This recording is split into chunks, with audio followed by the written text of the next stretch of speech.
Alhamdulillah.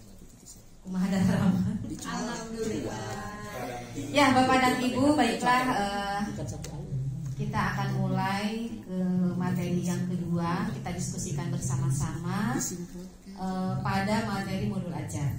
Bapak dan Ibu, seperti yang sudah kita ketahui bersama bahwa pada kurikulum Merdeka ini atau pada Purmer ini salah satu yang berubah adalah penggunaan istilah.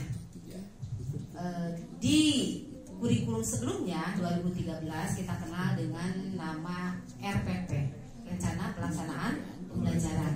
Sedangkan di kurikulum Merdeka RPP masih ada, masih tetap ada, namun muncul istilah modul ajar, di mana modul ajar ini merupakan RPP plus, Bapak Ibu.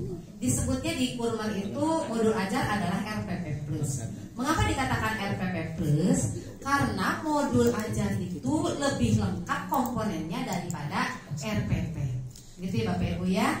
Kemudian untuk alurnya sendiri istilahnya juga sudah ada yang hilang.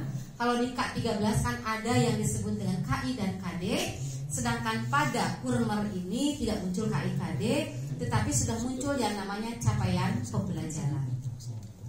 Nah tentu saja modul ajar pun kita harus berdasarkan analisis pemetaan dari CP, capaian pembelajaran, Bapak Ibu ya. Kemudian kalau kita lihat alurnya dari capaian pembelajaran ini tidak langsung ke modul ajar, tetapi dari hasil pemetaan CP, capaian pembelajaran yang per fase kita fase D di SMP, masuknya itu tidak langsung ke administrasi guru tetapi ke KOSP. Setelah selesai di KOSP, kemudian turun ke yang namanya tujuan pembelajaran. Ya, setelah tujuan pembelajaran seluruh fase kita kembangkan, baru setelah itu masuk ke yang istilahnya ATP atau alur tujuan pembelajaran.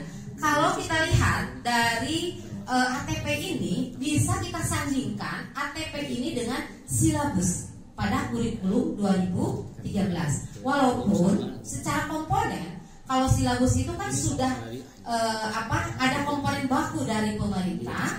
Kalau di kurikulum Merdeka ATP itu tidak ada format baku. Jadi masing-masing sekolah, masing-masing guru memiliki kemerdekaan untuk menentukan format mana yang paling sesuai dengan yang Bapak Ibu butuhkan di sekolah. Artinya disesuaikan dengan situasi dan kondisi, gitu ya. Mana yang menurut Bapak Ibu lebih tepat dipergunakan di sekolah, maka itu yang bisa dipergunakan. Karena sekali lagi tidak ada aturan pokok mengenai format untuk ATP. Nah dari ATP itulah lungsur turun ke modul ajar ya. Bapak Ibu secara modul ajar IKM mungkin Bapak Ibu pasti saya yakin Bapak Ibu sudah memahaminya, bahwa di IKM itu memang muncul modul ajar versi IKM, di mana tadi itu yang dikatakan sebagai RPP plus, ada poin-poin atau aspek-aspek yang muncul sampai 18 poin. Bapak Ibu perlu diketahui, jadi ternyata dari sumber-sumber dari Kemendikbud pun itu ternyata ada yang munculnya itu 17 poin, ada yang 18 poin di RPP. Artinya di sini ya Bapak Ibu, kita harus memberikan penguatan kepada rekan-rekan kita. Apa yang dimunculkan di modul ajar itu bukan berarti harus seperti itu. Jadi setiap guru diberikan kebebasan untuk menentukan komponen mana yang akan dimunculkan di modul ajar yang Bapak Ibu buat. Namun batasannya, intinya yang 3 komponen itu tidak boleh sampai hilang. Itu saja Bapak Ibu ya. Nah sekarang kita masuk ke modul ajar yang sudah diinsersikan materi TDBA. Di sini ada contoh dari hasil tim pembak pada mata pelajaran apa ini? Matematika ya, Pak Anton ya. Nah ini kita lihat ya, kita bahas bersama-sama Bapak Ibu. Ya, ini memodelkan masalah pada berarti ini materinya ya Pak Anton ya. Materinya ada, saya kan waktu Desember 7 hadir di Kesebangunan kelas 9. Ya, jadi ini materinya adalah memodelkan masalah pada kesebangunan. Ini yang pertama itu seperti biasa itu identitas umum ya Bapak Ibu ya. Identitas Bapak Ibu mata pelajaran, kemudian ada alokasi waktu, kemudian jumlah siswa di kelas tersebut, mata pelajaran sudah ya, jenjangnya juga sudah. Kemudian turun ke profil pelajar Pancasila. Naik ke puncak gunung. Sebentar.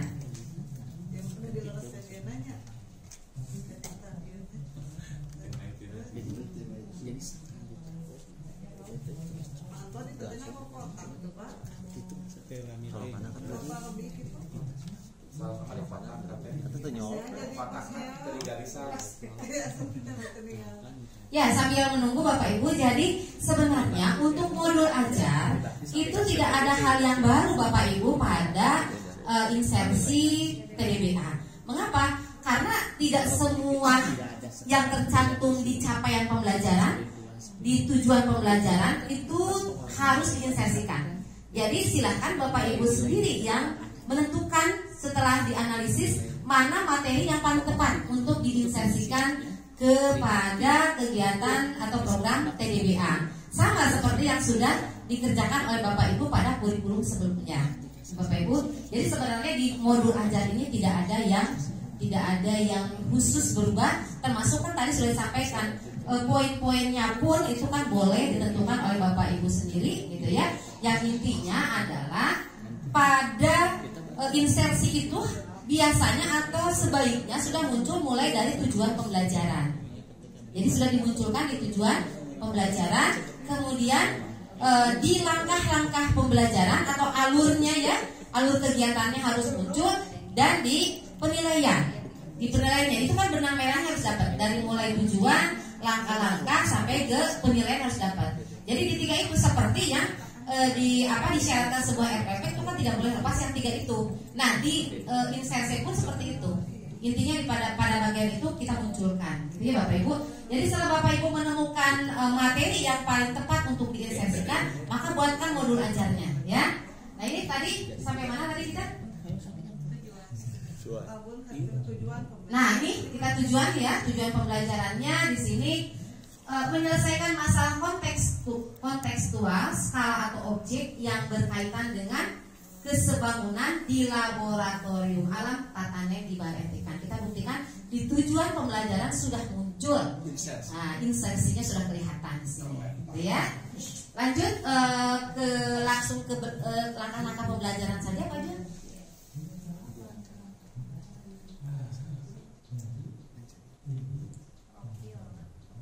Nah, ini urutan kegiatannya. Lebih munculnya itu pada kegiatan inti ya, walaupun sekarang itu kan asesmen itu sudah menjadi terintegrasi sebagai rangkaian dari proses pembelajarannya. Ya. Balik dia teman-teman. Itu terang RPP nak. Ini sampai apa dia? Masalah kurang kita tuh. Sampai mana baru? Tapi posisi iya nak pancaniti paling mana? Oh yang dimunculkan yang ada keterangan pancaniti. Yang kemarin ini. Kan Bukan yang ini ya? Enggak di sini benar di ujung. Di akhir kalimat. Iya, Tapi posisinya kegiatan inti di ujung kalimat. Tentang